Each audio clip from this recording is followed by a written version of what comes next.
ఏం మూర్తే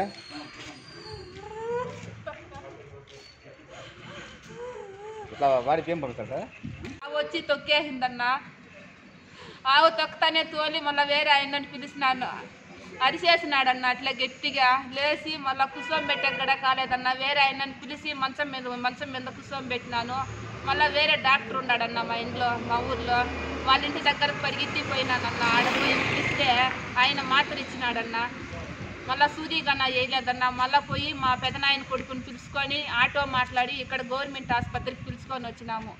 పిలుచుకొని వస్తే అక్కడ సూది వేసినారన్న వాళ్ళు. మళ్ళీ సూది వేసి పంపించేసినారు. మళ్ళీ ఇంటికి పోయినామన్న. ఇంటికి పోయి మళ్ళీ పొగుల్లో వచ్చినాము. మళ్ళీ పొగుల్లో వాళ్ళు అట్లే చేసినారు.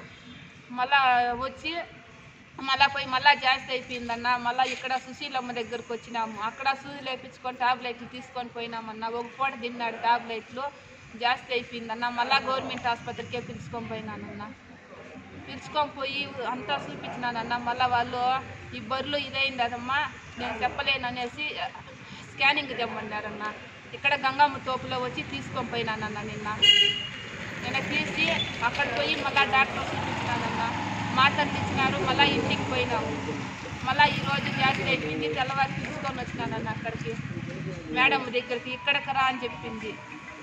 మళ్ళీ ఇక్కడికి వచ్చి వాళ్ళకు ఆటో మాట్లాడుకొని మా ఊరి నుంచి పిలుచుకొని వచ్చినానన్న. నేను ఇట్లా అయ్యాలకి ఇట్లా అయిపోయిందన్న మా నాయనకి.